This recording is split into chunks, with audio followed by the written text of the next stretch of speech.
जी हाँ दोस्तों, तो क्या अभिजीत भी चले सोनम की राह? अब राहुल संभालेंगे मोर्चा। स्वागत है आप सभी का। आप देख रहे हैं द राजनीति का विशेष सेगमेंट खबर और विश्लेषण। मैं हूं जब्बार खान। दोस्तों 25 जुलाई को सरकार के साथ अभिजीत दीपिके की टीम के लोगों की बातचीत से ठीक पहले ऐसा क्या हुआ जिसके बाद यह कहा जा रहा है कि दरअसल अभिजीत दीपिके भी सोनम वांगचुक की राह जा रहे हैं। तो दरअसल सोनम वांगचुक अस्पताल से निकलने के बाद में है कहां? क्या सोनम वांगचुक ने अब उस लड़ाई से खुद को दूर कर लिया है जिस लड़ाई के लिए उन्होंने 26 दिनों तक भूख हड़ताल की अनशन की थी? विस्तार से दोस्तों आपको सब कुछ बताते हैं और क्यों ये कहा जा रहा है कि अभिजीत भी सोनम के रास्ते पर धीरे धीरे चल रहे हैं और ये सब कुछ बड़े सुनियोजित तरीके से सरकार करवा रही है। दोस्तों सरकार के साथ मीटिंग से ठीक पहले राहुल की नसीहत के बाद अभिजीत दीपिके की टीम के प्रवक्ता आशुतोष राका ने छाती ठोक करके इस बीच में ऐलान कर दिया कि आंदोलन का सबसे प्रमुख भाग केंद्रीय शिक्षा मंत्री धर्मेंद्र प्रधान का इस्तीफा है। अगर धर्मेंद्र प्रधान इस्तीफा नहीं देते तो आंदोलन को पूरे देश में तेज किया जाएगा और हम हर संगठन पार्टी जो हमारा समर्थन करते हैं उनकी मदद भी लेंगे। दोस्तों ये पहली बार है जब अभिजीत दीपिके से जुड़े हुए लोग या उनकी टीम के लोगों ने यह कहा है कि अब हमें संगठन, दल, समूह, पार्टी से कोई एतराज नहीं, कोई भी आता है हम डंके की चोट पर उनकी मदद लेंगे। यानी कि दोस्तों अगर अभिजीत दीपिके इस आंदोलन से, इस लड़ाई से उनको दूर किया गया तो फिर जैसा कि राहुल गांधी ने थोड़ी देर पहले प्रेस कॉन्फ्रेंस करके यह कहा था कि हम बिना धर्मेंद्र प्रधान के इस्तीफे के संसद में चर्चा नहीं होने देंगे, संसद का कामकाज नहीं चलने देंगे और आंदोलन पूरे देश में उस स्तर पर होगा कि मोदी को समझना होगा कि अब वो अतीत हो चुके हैं, वो भविष्य की लड़ाई या भविष्य को नहीं समझ सकते, उनको ये कदम उठाना ही होगा। क्या अब अभिजीत दीपिके के जो लोग हैं, जो सहयोगी हैं, वो खुद को तैयार कर रहे हैं? क्योंकि राहुल गांधी ने प्रेस कॉन्फ्रेंस करके जो बातें कही वही अब अभिजीत दीपिके की टीम के लोग दोहरा रहे हैं कि धर्मेंद्र प्रधान के इस्तीफे के बिना कोई बातचीत नहीं।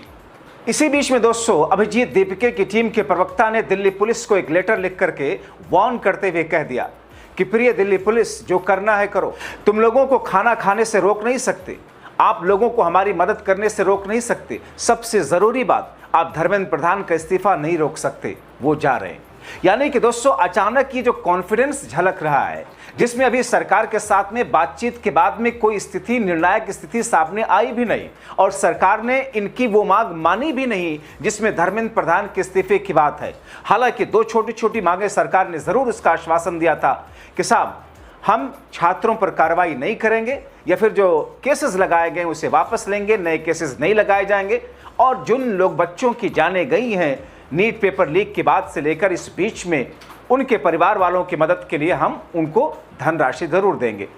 मगर इस बीच में अभिजीत दीपिके की तबीयत खराब होने की खबरों ने मामले में एक नया ट्विस्ट ला दिया। कहा जा रहा है कि कई सारे ऐसे संकेत मिल रहे हैं कि लगता है कि सरकार ने कुछ और प्लान कर रखा है।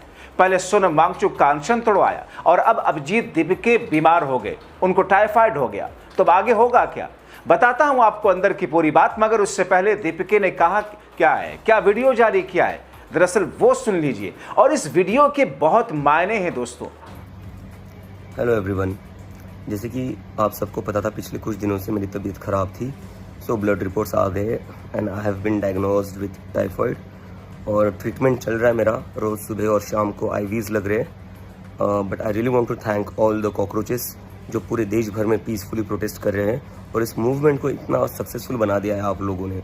अ big thank you to all and congratulations to you all for making this movement such a big success and I'm very sure अगर हम ऐसे ही पीसफुली प्रोटेस्ट करेंगे तो धर्मेंद्र प्रधान का इस्तीफा जरूर होगा। Thank you very much. अब दोस्तों ये स्थिति यहां पर आकर के शुरू हो गई है।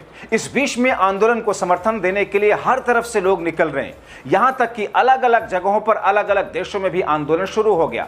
लेकिन अभिजीत दीपिके ने जो वीडियो जारी करके जो बातें कही हैं उसके मायने बहुत सारे लोग अलग अलग तरीके से निकाल रहे हैं कि क्या सरकार कुछ इस किस्म की तैयारी कर रही है कि अभिजीत दीपिके को इस तौर पर बीमार दिखाकर या बीमार जब वो हुए हैं तो उनके लिए कुछ ऐसा किया जाए कि उनको भी अस्पताल में भर्ती करा दिया जाए और जंतर मंतर पर अभिजीत दीपिके के बिना जंतर मंतर सूना और खाली हो जाएगा। लेकिन दोस्तों इस बीच में सेकंड लाइन की लीडरशिप जंतर मंतर पर तैयार है, यानी कि अभिजीत दीपिके के जो प्रवक्ता हैं, दूसरे लोग हैं, वो जंतर मंतर पर इस आंदोलन को लीड करने के लिए मजबूती से आकर के खड़े हुए। तो क्या एक महज इत्तेफाक है और ये संयोग है कि सोनम वांगचुक का अनशन तोड़ना, उनका इस पूरी लड़ाई से निकल जाना, दूसरी तरफ सरकार का फ्लेक्सिबल होकर के कुछ चीज़ों को मान लेना, तीसरी तरफ अचानक अभिजीत दीपिके की तबीयत का खराब होना, और चौथी तरफ अभिजीत दीपिके के लिए कहा जाना कि क्या वो इस लड़ाई से खुद को दूर ले जा रहे हैं या सरकार उनको अस्पताल में भर्ती करा करके जंतर मंतर को सूना करनी चाहती है। ये तमाम की तमाम ऐसी चीज़ें हैं दोस्तों जिसको लेकर के चर्चाएं चल रही हैं। लेकिन आंदोलन अब अपनी रफ्तार को और ज़्यादा गति दे रहा है। आप एक वीडियो देखिए दोस्तों, हैरान होंगे, बच्चे हों बूढ़े हों, किस अंदाज में किस तरीके से लोग इसे सपोर्ट कर रहे हैं। ये और बात है कि सरकार और सख्त हो गई, जंतर मंतर उसके आसपास के इलाकों में और ज़्यादा सख्ती बरतना शुरू कर दिया।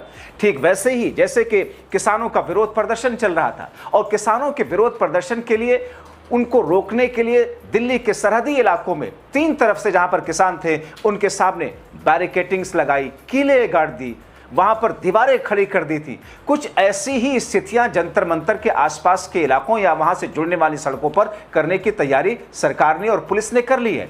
मगर दोस्तों लोगों ने भी ये ठान लिया, चूंकि ये आंदोलन अब अभिजीत दीपिके या सोनम वांगचुक का नहीं रहा, यह आंदोलन छात्रों का है, देश के भविष्य का है, युवाओं का है, बेरोजगारों का है।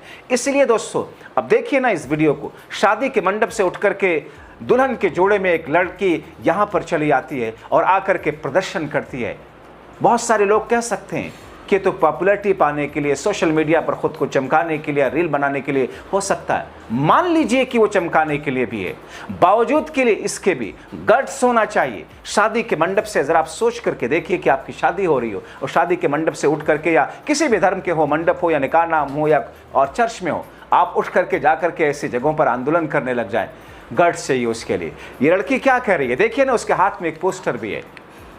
अब दोस्तों इस आंदोलन की महत्वता यह है कि भारत के साथ साथ दूसरे देशों में भी लोग सड़कों पर हैं।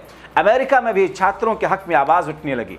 अमेरिका के लॉस एंजलिस में भारतीय छात्रों के लिए सड़कों पर प्रदर्शन हो रहा। यह और बात है कि उस प्रदर्शन में ज्यादातर भारतीय समूह के लोग हैं जो वहां पर रहते हैं।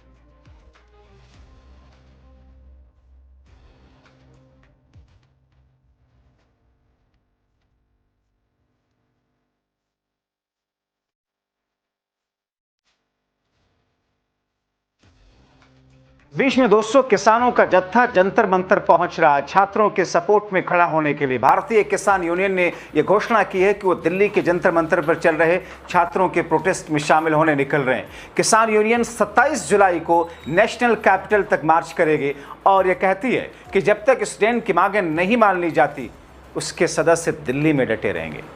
दूसरी तरफ दोस्तों आप अंदाजा लगा सकते हैं पुलिस किस तौर पर बर्बरता कर रही है। यहां तक कि जब सोनम वांगचुक को सफदरजंग अस्पताल से मेदांता ले जाया जा रहा था और उसके बावजूद सफदरजंग अस्पताल से निकलते हुए सोनम वांगचुक को पुलिस कैसे परेशान कर रही थी, जिस पर सोनम वांगचुक ने कहा था आइए कर लीजिए मुझे गिरफ्तार।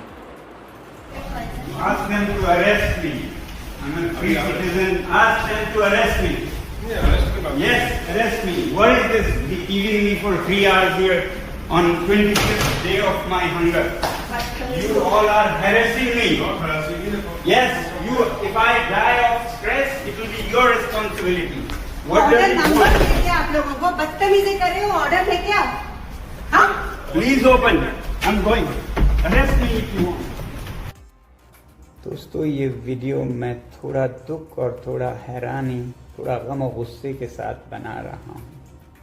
अपने भाइयों और बहनों के छात्रों के लिए 26 दिन भूखा रहने के बाद, जिसमें कि मेरे 11 किलो शरीर ख़त्म हो चुका है, मसल्स चले गए हैं, ऑर्गन और दिमाग पर इरिवर्सिबल डैमेज लगभग होने के कागार पर पहुंचा है, और वो भी लद्दाख की कड़कती ठंड से दिल्ली की तपती धूप में बैठकर ये सब करने के बाद क्या मुझे किसी से कैरेक्टर सर्टिफिकेट लेनी होगी कि मेरा अनशन कितना पवित्र था?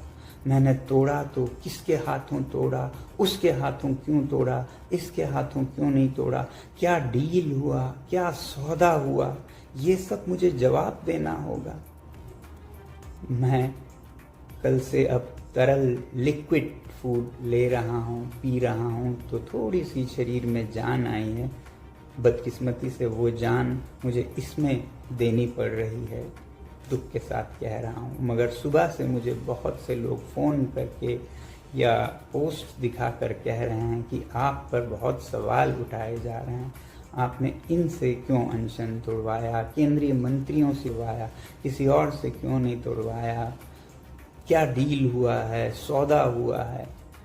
ये सब मुझे जवाब देना होगा। अगर सौदा करना होता, डील करना होता, तो क्या 26 दिन भूखे रहना पड़ता है? कितनों ने डील किए हैं, आपने देखा होगा। क्या वो इस तरह से डील करते हैं? क्या मैं आलीशान एयर कंडीशन कमरे में बैठ के डील सौदा नहीं कर सकता था? मुझे यहाँ दिल्ली की गर्मी में बाहर रोड साइड पर बैठकर डील करना पड़ता।